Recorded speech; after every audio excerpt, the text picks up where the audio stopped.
Hey, what's going on, guys? Mike from the Retro Lectors, and you're watching Retro Game Lounge.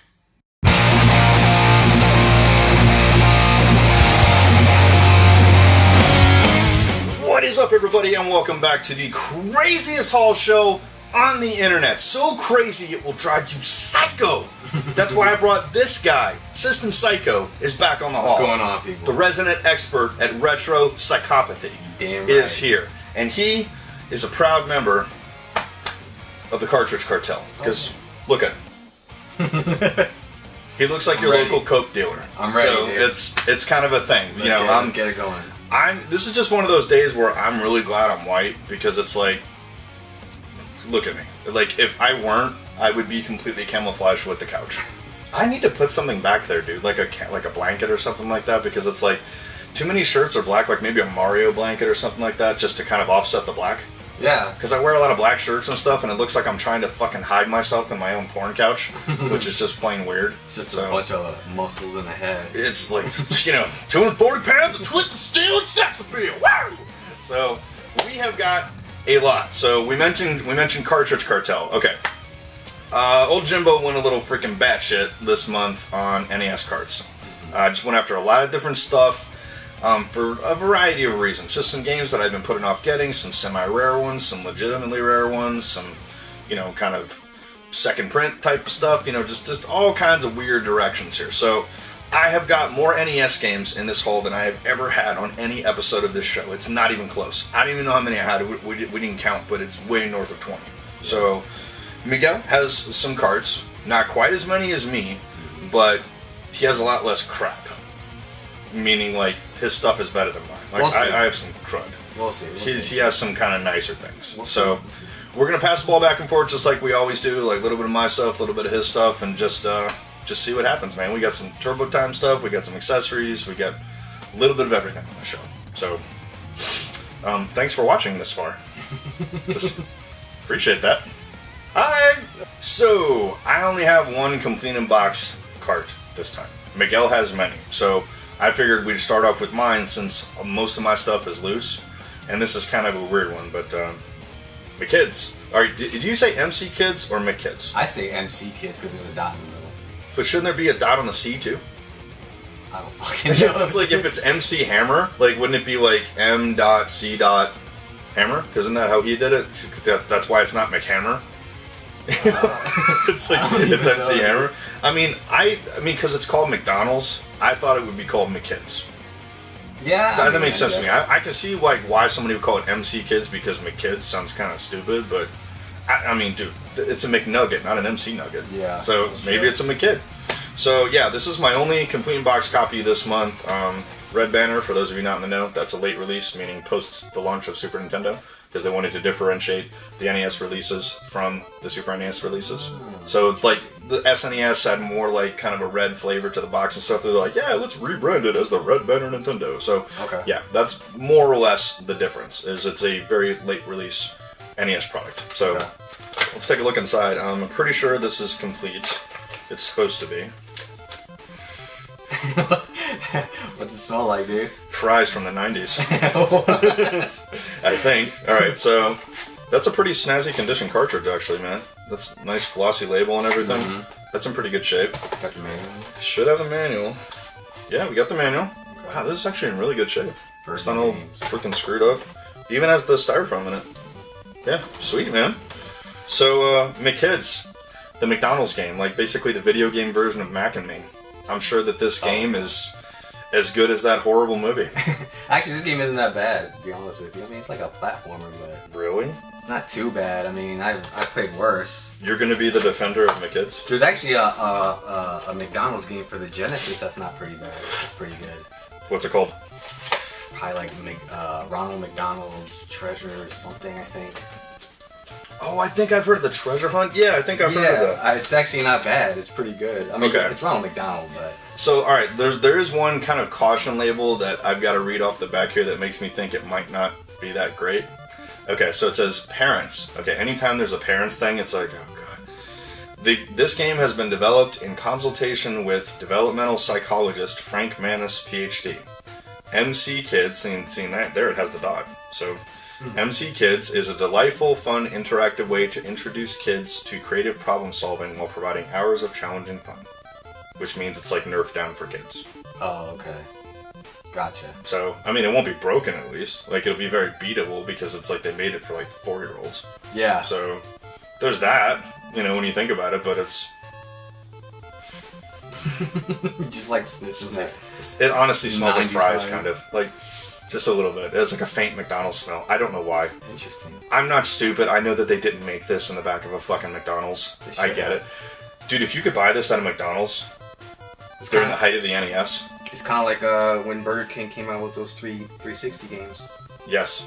And they weren't that bad, actually. Like the Sneak King kind of shit and stuff. Yeah, imagine if you went into a McDonald's like in the early 90s, like 1991, they had an NES set up with this game. That would actually be like McDonald's getting some nerd cred. Yeah. You know? That'd be pretty dope. I think so, at least. But, my kids. Cool. What do you got, bro? So, I got... It's is this a reproductive? Not reproductive. What do you call those cards? NES games started fucking and making mini NES games. Well, actually, you could actually think of it this way, but I got Holy Diver. It was a special edition Irem game. So originally this game only came out in Japan. And then retrobit.com got the rights. Yeah. And they decided to publish it. They like translated it. And so this is what the box looks like. But what it is, it's actually an action platformer. It's actually really dope. It's pretty cool. It's a really good game. And so I figured, I like it when they get games from other, countries and they translate them and they bring them into like the US. Sure. So that's why I got this one. And this is actually a game that I would actually play. Well, I hope so. Yeah, but it comes with a lot of stuff. I don't want to open up everything, but it comes with like some label pins. It comes with like a notebook pad, you can just write notes. Wow. And it was pretty cheap. I mean, for the cartridge and all this, it was like about $50 free shipping. So that's cheap. I thought that was pretty good. So this is the only NES game I've pretty much picked up in since our last pickups. Because the last pickups I picked up was that was a while ago. North and South and a Card Warriors 3. So I remember. I'm kind of slacking on the NES just because this game's expensive, dude. Like. It's like real bad. Like I understand when you pick up in loose joints, so it's cheaper. It is cheaper. So yeah, that's the only NES game that I picked up this pickups. I only have one question. Sure. Is Ronnie James Dio in the game? He looks like it though. In the cover he's like blonde, but in the game he's like black haired and all that. I want him to come out like at certain points of the game and just be like, "You do not understand, evil woman! You cannot see into the future." Like that would put that game way. I was like, okay, I need to buy this fucking game. But I'm almost positive that the game was based off of all that. It has to be. Yeah. Who came up with Holy Diver? Yeah. Those two words don't belong together. Sure. And I don't even know why they didn't even like bring it over here to the States. Yeah. If it's based off of that, you know what I mean? Maybe, I don't know, copyright stuff? There needs to be a level where you're riding a tiger, because that's, it's in the song, We'll see. Ride the tiger, It's there probably is a level. I haven't even really fully played that joint. Who knows? That would be amazing. Yeah. If you had a tiger riding, I'd be like, holy shit. What color tiger? A white one? I mean, you can see his stripes, so you know he's clean. I don't know. They didn't really say what color. They just said you can see his stripes, so you know he's clean. So he's not. It wouldn't be a dirty tiger. It would just be like a really clean tiger. Okay. Dude, it's Ronnie James Dio. I don't fucking know. That guy did so much fucking coke. I mean, it's like, I don't know. All those motherfuckers. And he's a tiny little Italian man. Like, I don't know. So, who knows? Yeah, so, I mean, that's what I like about that game, because it has a funny story to it, you know what I mean? Is it based off of freaking Dio? And I'm going to say yes. I'm pretty sure. Just because that's more awesome. Yeah, and he looks like him in the game, too, with a cape and shit. God, it's like Dio with a cape. Oh my god. Singing about, like, rainbows in the dark and shit. Rainbows in the dark, yeah. Probably is a level of rainbows in the dark. The whole soundtrack should be, like, 8-bit Dio songs. Like, talking about, like, unicorns and dragons and shit. I mean, it's like... Sick. Yeah. That's pretty dope. That's definitely the most metal NES pickup I think I've ever seen. That's just like, yeah. Hell yeah, dude. I'm impressed. Thank you. Yes. Appreciate it. Yours was way better than my kids. Sorry. Like, if there's an opposite to my kids, it's that. Yeah. Cool. Okay, so This is when you realize that you've got way too many NES games. When it's like collecting NES games isn't enough when you're going after like variants. In this case, 5 screws. Okay. Which, for those of you not know, I'm sure 99.9% of you watching this are aware, but 5 screws were the original run of NES cartridges before they changed them to the 3 screw. You can tell them apart different ways. I guess the simplest way is just looking at the back of the cartridge and counting the screws if you got 3 or 5. But you can actually tell by looking at the top of the cartridge, because if it doesn't have pins on the top where my finger is up here, then it is a 3 screw, or a 5 screw rather, excuse me. A 3 screw has little clasp here that basically hold the thing together. Those clasps basically circumvented the additional 2 screws. So, long story short, I've been on a bit of a 5 screw tear lately. Some of those things are really valuable, like Castlevania 5 screw. That one goes for a little bit of money. Does it? Oh yes, because I mean that's one of the earlier ones. Balloon Fight, I think, not a ton of money, but you know, again, not $5. Okay. So I'm basically going after right now what I'm going to call the reasonable ones. To start with, Wizards and Warriors, very underrated series in my opinion. Okay. I just played it for the first time in a long time recently. I was like, this is really good, and you know why? Because fucking Rare made the game. Rare? It's a Rare game, yeah. It's published by Acclaim, but when you look at the shit in the beginning, it says made by Rare. Is the second one the one with Fabio on the cover? Yes. Yeah. Even though your character looks nothing like that. Yeah. Your character looks nothing like any cover of any Wizards and Warriors games. It's a dude in a suit of armor. Yeah. Like, I get that Fabio's, like, sexier and shit, but, you know, whatever. Okay, next up we got Urban Champion. 5 screw. Black Box? Yes, Black Box game. Yeah, good call, dude. Pinball, another Black Box game. Yeah, the Black Box stuff are the ones you want for 5 screws. Because to me, the whole point of having the original 30 Black Box games is you want the original print runs, at least in my estimation. Yeah. Not all of them were 5 screws. Oh, really? The majority of them were, but not all of them. Okay. So I'm basically on a quest to get as many of them as I can. Okay. So another big one, Zelda Gold Card, 5 screws. So this is an original print of Zelda. Like, maybe not like the first batch or whatever. What is it? What line did this come off of? 11, I think. So, yeah, I mean, it's obviously not the very first, but within the first production cycle before they changed the cartridge. So I just figured, you know, the fanciest NES cart ever produced, basically, you know, all shiny, pimped out gold and shit. Yeah, I want that in the 5 cart with a Nintendo sleeve. So, good shit. That's when you know you're getting bored. When it's just like collecting NES games enough, it's like, nah, I gotta go after the 5 screws now. What you got, bro? Alright, so I have been on a Sega Master kick for like, I'd say the past year and a half. I just wanted to go and just try to complete the whole system because it's completable. It's completable. It's fairly cheap, the games, and there's not that many of them. Nope. So the next few games I'll be showing are just Sega Master games, but the first one I want to show is Aerial Assault. This is more of an uncommon game. This game is kind of like, it plays like R-Type. It's like a horizontal shooter. Okay. I figured it was a shoot 'em up. Unfortunately, I do not have the manual, which kind of sucks because I should have just waited and got the manual because it's hard finding manuals by themselves for Sega Master System games. Oh, I'm sure. But you know what, man? I'm not that pressed because I'd rather save some bucks anyway. But yeah, this is the first one, uncommon game, Aerial Assault, and the cover of I think there's like a PAL version, but the cover is completely different. So this is the American version. You can tell by the new, and then you can tell by the crazy like comic book art. So, yep. That's Aerial Assault. Yep, that's the first one. So next up, and I know I'm gonna get some freaking hate on why the hell didn't you have this game from the beginning. That's what Retro Game Hall is kind of becoming about. Is like, Jimbo, why don't you have that game? Because last time it was Chip and Dale Rescue Rangers. Oh shit. Although that was a legitimate mistake on my part because I honestly thought I had it. Okay. I'm stupid, apparently, and like, I didn't know that I didn't have it, but I fixed that. So, why didn't I have Mega Man 2? No particular reason. I have 1 and 3. This is the most beatable one, at least so I'm told. I've actually never beaten it. Really? I get stuck at Wily's Castle. I think I can beat it, just if I actually put the time in to do it. Too. Yes, it is. It's nice and shiny. Yeah, it's a nice and shiny. I got it cheap, man. It's $10. $10? Yeah. Free shipping? Yeah. Oh, you got it? Where'd you get it? eBay. Oh shit. Yeah. I didn't know that game was that cheap. Lucky score, dude. So, one of these days I'll complete this one, because, yeah, if I'm going to complete a Mega Man game, I definitely have the highest statistical probability of completing this one, because the rest of them are ridiculously hard. So on the same token, I got lucky with another bid. Got Mega Man 6, the final NES Mega Man game. Is it? Yeah. Is it? Yeah, because 7 came out way later. That was like next-gen consoles where they finally put it out.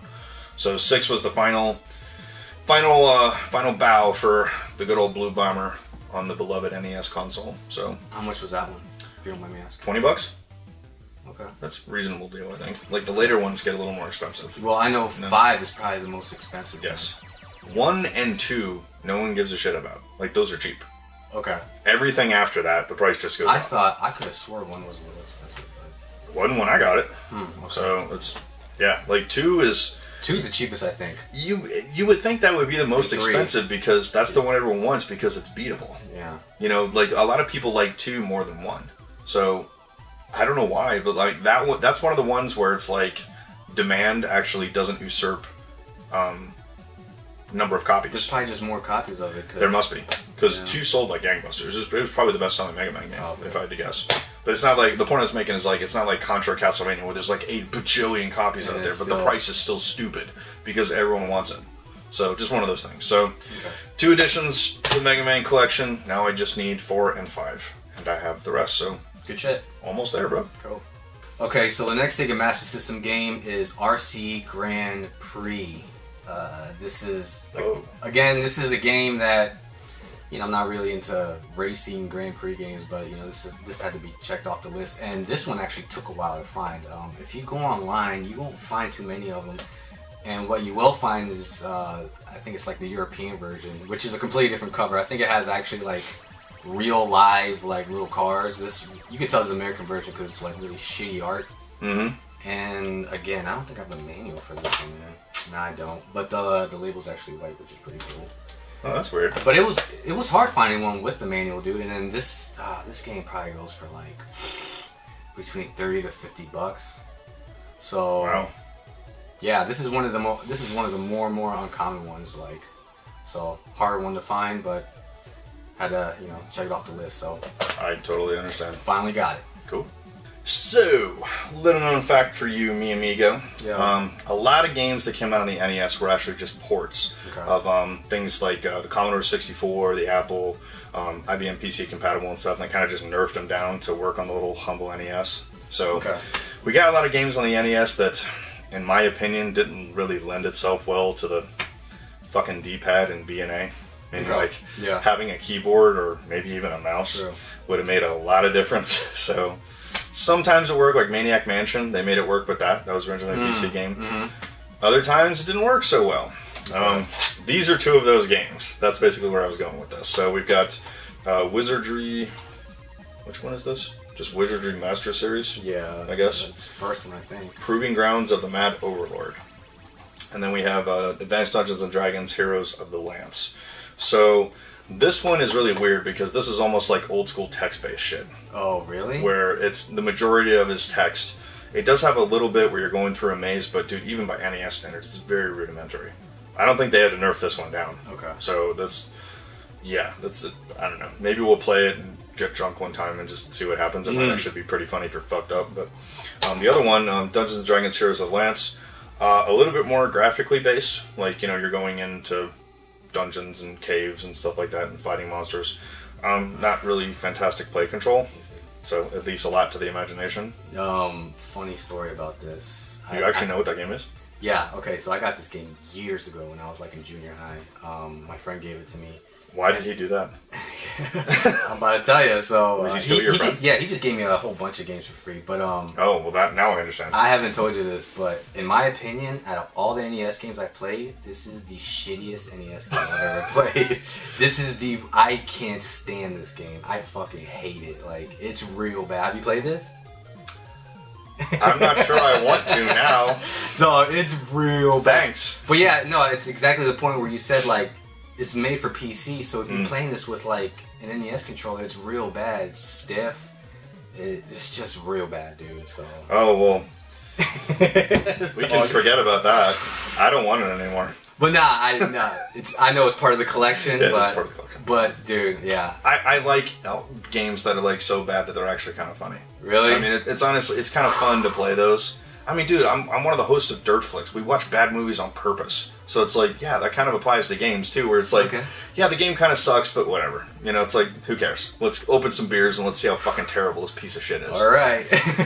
I mean, you do that. That game is real bad. That might be one of the things that we need to do. Like, I'll invite you over. We'll get some frickin' beers, like maybe even some cocaine or something like that, and just like turn the game on and just see what happens. Just be like, all right, let's see how bad this really is. You'll see, dude. Okay. It might be fun, you know. I don't know. We'll see. Okay. Thanks. I was impressed with that pickup before that story. Oh, were you? Sorta. Because it's like a semi-uncommon game. Is it? And now I see why. Because it apparently didn't sell really well because it's a fucking turd. Yeah. They can't all be winners, bro. The turd. They can't all be Super Mario Brothers. That's all good. All right. What's next, dude? Okay, so the next Sega Master System game is another uncommon game, and it is... I'm seeing a trend here. Castle of Illusion starring Mickey Mouse. So this came out for the Genesis as well. I think it was a more common game for the Genesis and a really popular one. But you know, since the Genesis had already come out, this is more of a later release for the Sega Master System.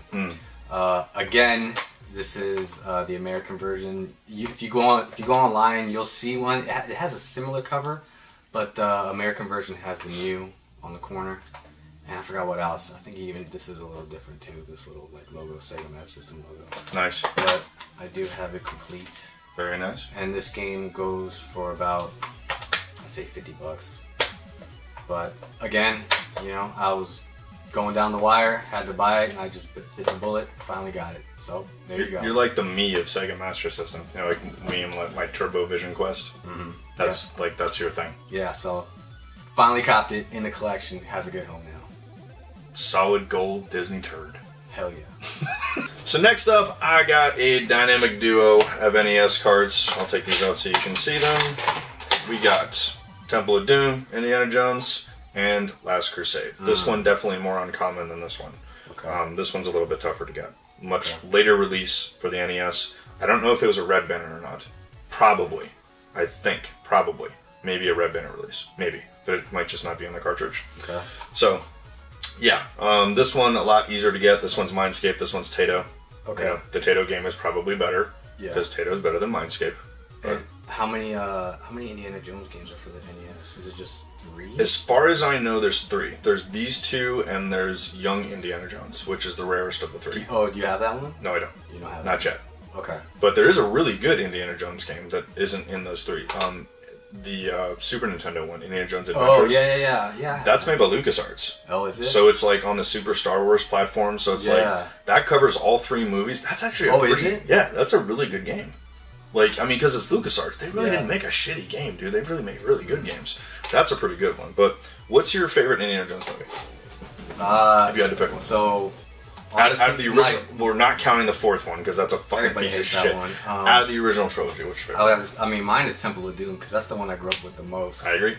So, and it's funny because whenever I talk to people about Indiana Jones, I tell them Temple of Doom's my favorite one. They think I'm crazy.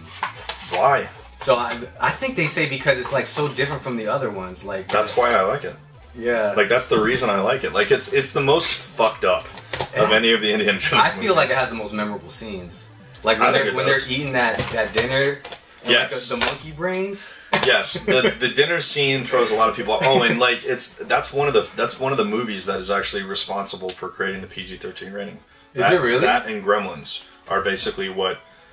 Oh. And Steven Spielberg was involved in both of them. Yeah. So you could argue that Spielberg was like basically responsible for the PG-13 rating because before that there was just PG and R. Oh, okay. And Spielberg had argued for years. He was like, there needs to be something in between these two things because PG and R is like a big jump. Yeah. So that's why Jaws, the original one, is rated PG. Oh, okay. But if you brought that movie out today, it'd be a fucking R, or at least a really hard PG-13. Yeah. So, yeah, that movie, like the dinner scene and like Mola Ram, like ripping the hearts out and shit. He looked like Dalsim and shit. Yeah. So the original release of that was actually rated PG. But when they released it to video, that was after the PG-13 rating was created. They released that as a PG-13. I don't know if it got nerfed back to PG since then, because they can always re-rate things. But when it was originally released, it was a PG movie. There's so many good. I mean, think about that. All the like, they're eating like the bugs and the snakes. Like that would never fly today, man. The eyeballs. Too. Yes, the eyeballs. And then when they cut open that snake and all these, all the old baby snakes come out. Dude, that shit. Can you imagine parents taking their kids to that, taking to a PG movie? They would be fucking losing their shit. But what's funny about that is, I don't know about you, but for me, I thought like, wow, is that what people in India eat? Oh, that's always what I thought. Yeah, I was just like, it's so people fucked in up. India are terrible. Jesus, look at them eating all this crap. Fuck, dude. It's so like racially insensitive. Yeah, that's what I'm saying. I've been to an Indian restaurant. I'm not a huge fan of Indian food, but it didn't look like that. Like no one was eating monkey brain. I mean, they do eat monkey brains in certain parts of the world. That is true. Okay. That's like it's a delicacy in certain parts of the world. Whether that's India, I don't think so, but somewhere in that general vicinity of the world, like the dark, we'll call it dark Asia. Like that they do partake in really weird delicacies like that. Okay. But yeah, I mean, like the dinner scene, like the heart-ripping scene. I think it's the most quotable of all the Indiana Jones movies. There's the best one-liners. Okay. Like, you know, prepare to meet Cully in hell. You know, dude. I used to have a buddy I worked with. This guy, one of the strangest dudes I've ever met. This dude was half African American, half Japanese. Okay. So he had like. He looked like a black dude, like complexion-wise, but he had like Japanese features. It was the strangest fucking thing. He had like curly hair and stuff. It was the sweetest guy named Alex. And he used to pick on this dude who was a mutual friend of ours who was Indian, and it was all in good fun. We weren't bullying him or anything like that. He used to call him Molaram. And like the dude would be like, kind of like, hey man, I need something. And Alex would be like, dude, I don't have the stones, man. He'd messing with him. I'd be like, oh my god, we'd all be fired if we did this in 2019. Me and my friends be doing that with each other. Fucking mold, dude. I can't imagine being an Indian kid when this That's movie what I'm came saying, out. man. Oh god, that'd be terrible. Especially the way they treated all the cannon fodder dudes, like like the guys are on the bridge and they just fall into alligator pits. Yeah, it's just getting fucked up. But I can't remember what Indiana Jones says, but there's that scene where he's about to get crushed in the thing, and then the chick is the only one that can stop it by sticking her hand into with all those like. Oh, and he says something. He looks at her in that little vice. Like, yes, I remember that. Oh my god, how did I forget that until this fucking movie? That is the funniest part of the Indiana Jones movie. It's like dead on of Harrison Ford, and he's like, Willie, we are going to die. We are going to die. He's like spelling it out. It's like, in case it wasn't clear, pull the damn lever, lady. And then, that's a good scene. We are going to die. And he's like, just feel in there and pull the lever. And she's like, okay. And she looks at the bugs. Then she comes back and she's like, you feel it. All you see is his fist come out. He's like, do it now. Only Harrison Ford can be that bent out of shape. That shit was funny as hell. And then there's that one scene where they're on the mine carts, and then like one of the bad guys gets on the mine cart and punches Indy in the chest, and Indiana Jones goes, yes. He's like like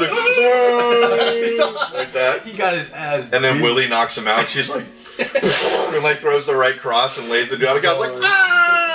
God, dude, that's such a good movie. If you don't think Indiana Jones' Temple of Doom is the best one, you're wrong. Exactly. That is the best Indiana Jones movie. That's what I'm talking about. Raiders, I would say, is close second. Okay. Last Crusade, I'd say is third. I'm not shitting on Last Crusade. They're all good. They're all good. It's good because of Sean Connery. Yeah. Because of the dynamic, Junior. Don't call me Junior. I mean, yes, that one is good. That's a good movie. It's just as far as like the quality, just Indiana Jones being Indiana Jones, meaning no Sean Connery, because the third one is Indiana Jones with James Bond. Let's call it what it is. Yeah. It's cool, don't get me wrong, but I just want to see Indiana Jones being Indiana Jones. The first two movies do that better, in my opinion.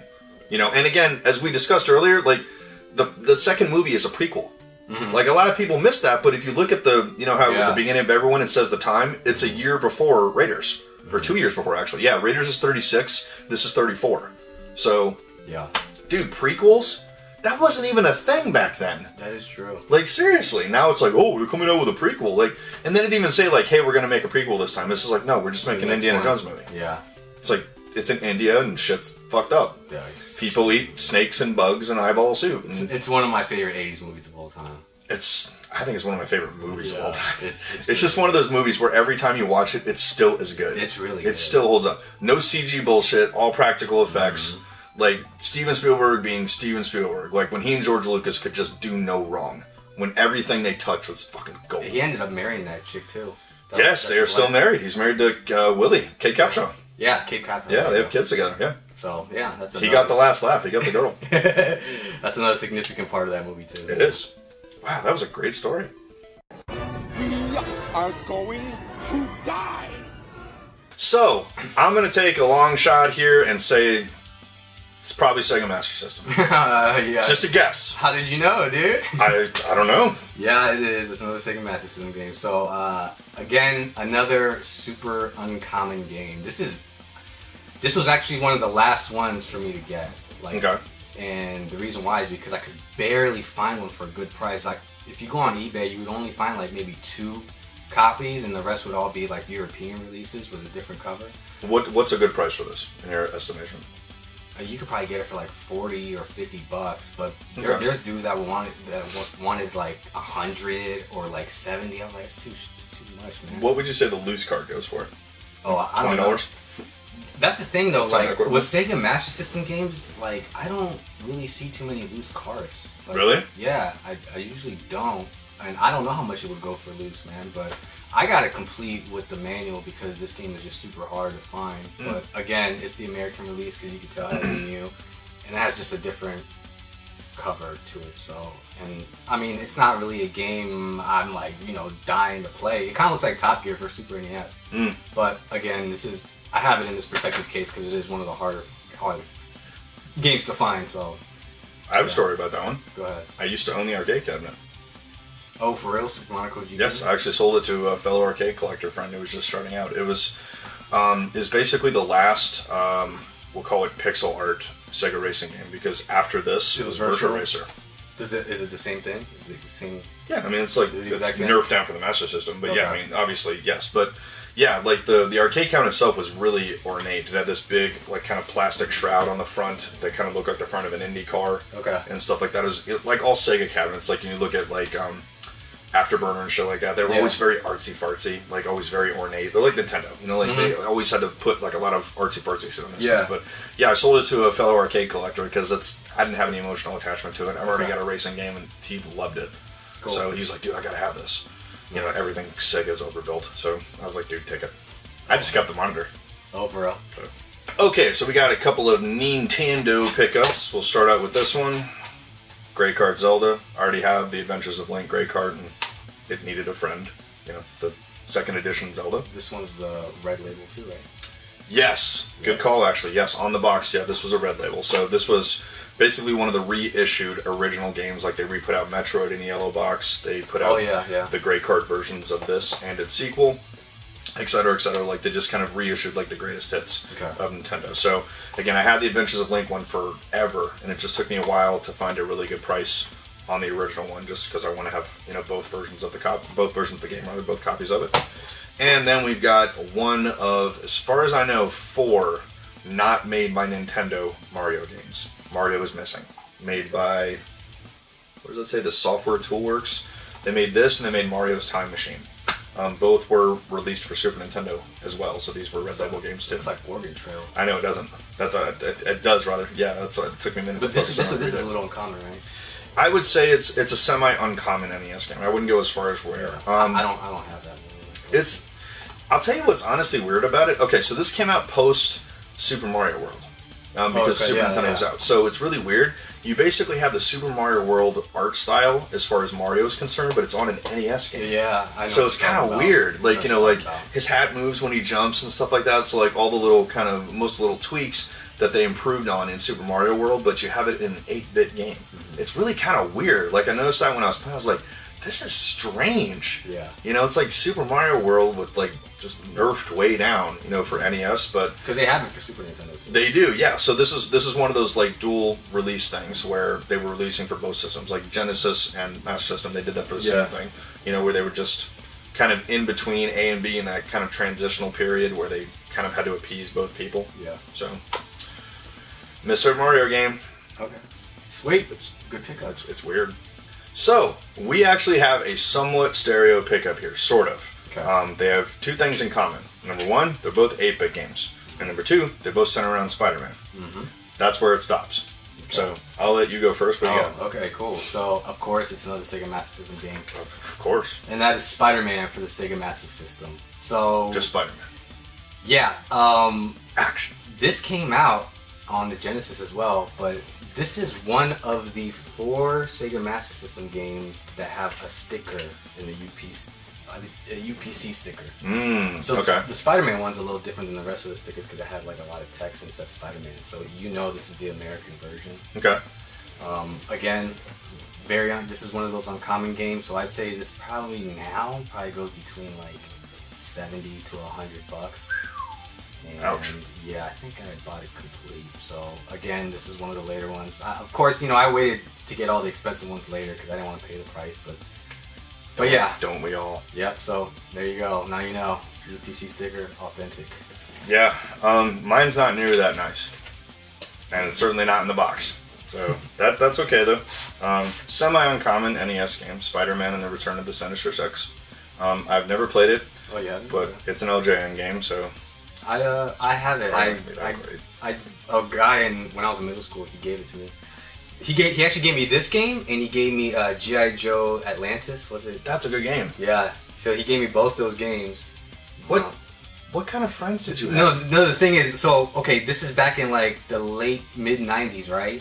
So this is a time when like nobody's playing these games. Yeah, and nobody's playing these. And so I was still into this. So I would talk to people in my class, and they'd be like, "Oh yeah, I got some games," and they'd bring it. And so, but this game's actually not. It's not. It's an LJN game. I'll give it that, but it's not that bad. It's okay, and the music's pretty cool too. Not all of them are terrible. I mean, like Nightmare on Elm Street's an LJN game, and that's a great I actually game. like that game too. It's 4 players, dude. Oh yeah, I forgot about that. That is an oddity. It's a non-sports title 4-player NES game. That might be the only one. I take that back. There's a fantasy game that's 4 players. I don't remember what it is. Gauntlet 2. Oh, Yes, is that? that's Okay. a 4-player game too. So yeah, I think it's just those 2. Okay. But this is a horror game that's 4 players. Anyways, back to Spider-Man. So yeah, hopefully I'll get a chance to check it out. Yeah, Good cop. Good cop. mine wasn't that great. So That's that's okay though. We got more. Thanks anyways. We got more.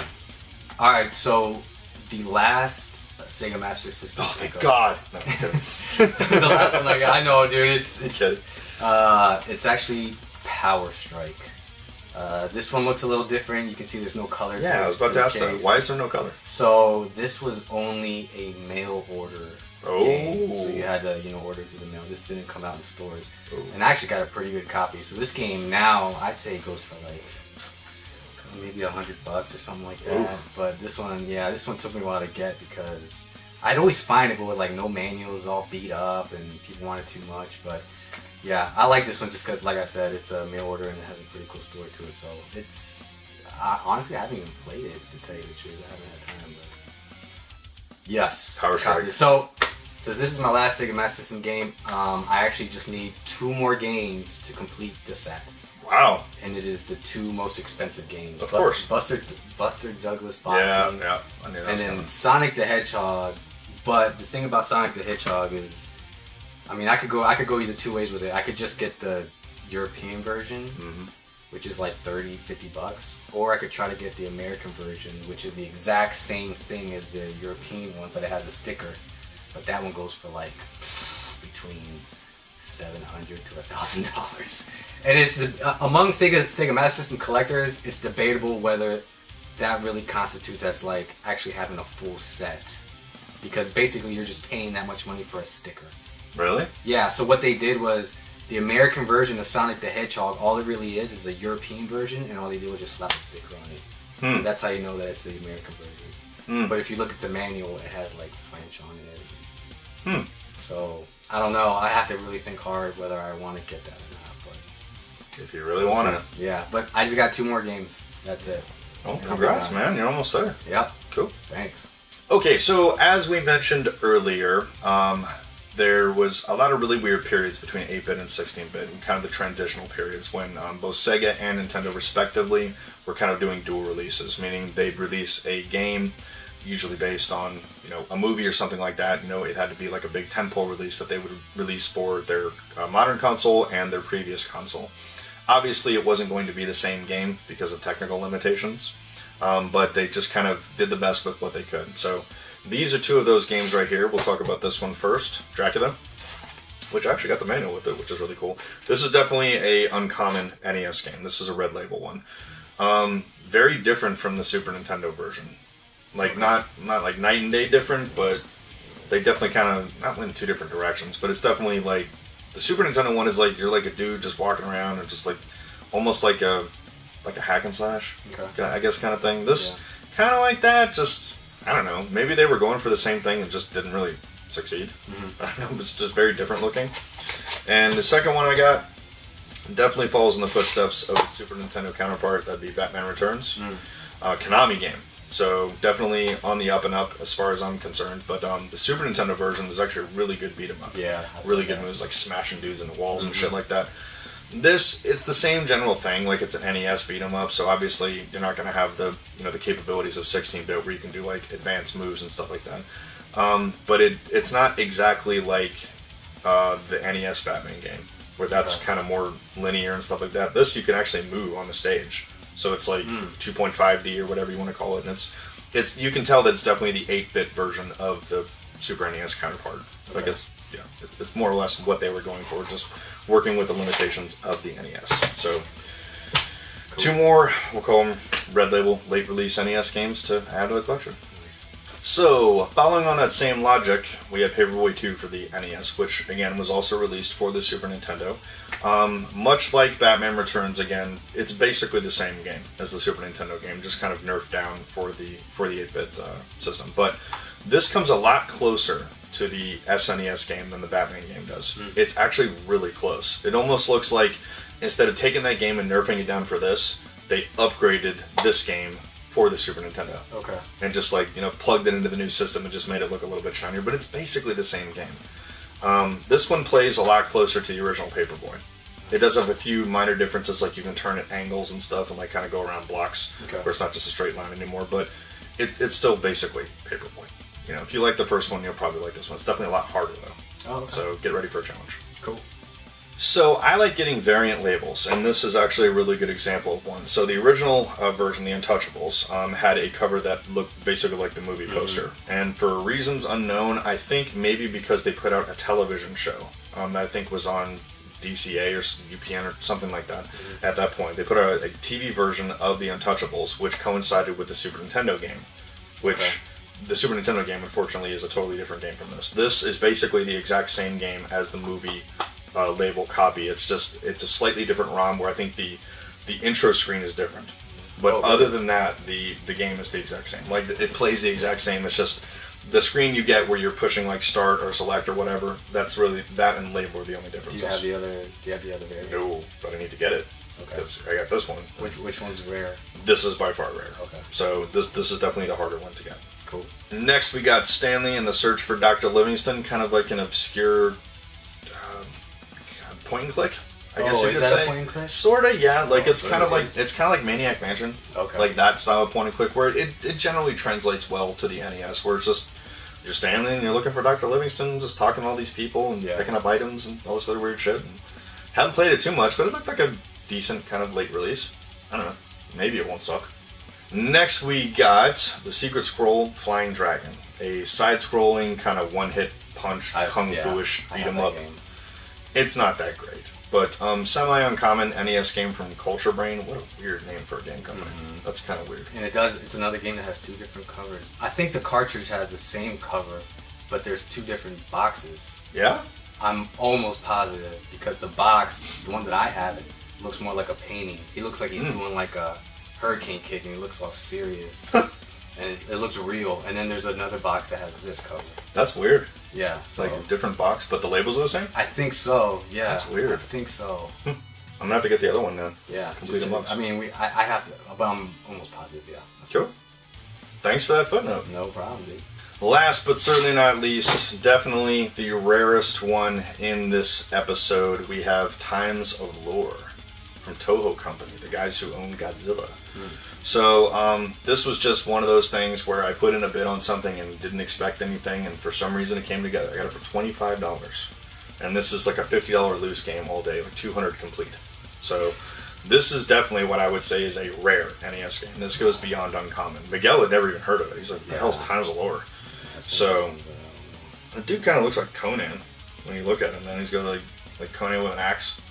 I mean, what kind of game is it like? It's kind of like those PC games that you talked about earlier? That's basically what this is. This one, I actually looked it up. This one was available on Commodore 64 and Apple. Okay. So this is just, kind of like Wizardry and the Dungeons and Dragons game. It's basically a PC port. Okay. When you think about it, which will it translate well to NES? I haven't really played it that much, so I don't really know. So I don't know. It looked interesting, sort of, but that's fine, man. Part of the collection, dude. Dude, $25 rare NES game. That's a good cop. Good cop. Thanks, dude. So, that about wraps up part 1 of this episode of Retro Game Haul, but that's okay, because in part 2, we've got a whole bunch of different stuff. We're basically done with the cartridges, and we're kind of moving on to disc-based games. Maybe a little bit of turbo time, maybe some accessories, but you'll just have to tune in and see, because if I told you right now, you'd have no incentive to check on it. But maybe we might have another funny story. I don't know. We got a lot of good shit too. We do, but I mean, we're totally talking out of our ass right now because we haven't even filmed it yet. Yeah. So I don't know. It could be terrible. Yeah, we got some good. You're gonna learn some good shit. Either way, it will be an adventure. Oh, yeah. We'll just leave it at that. So tune into part 2, and we'll see you over there. Bye, guys. Peace.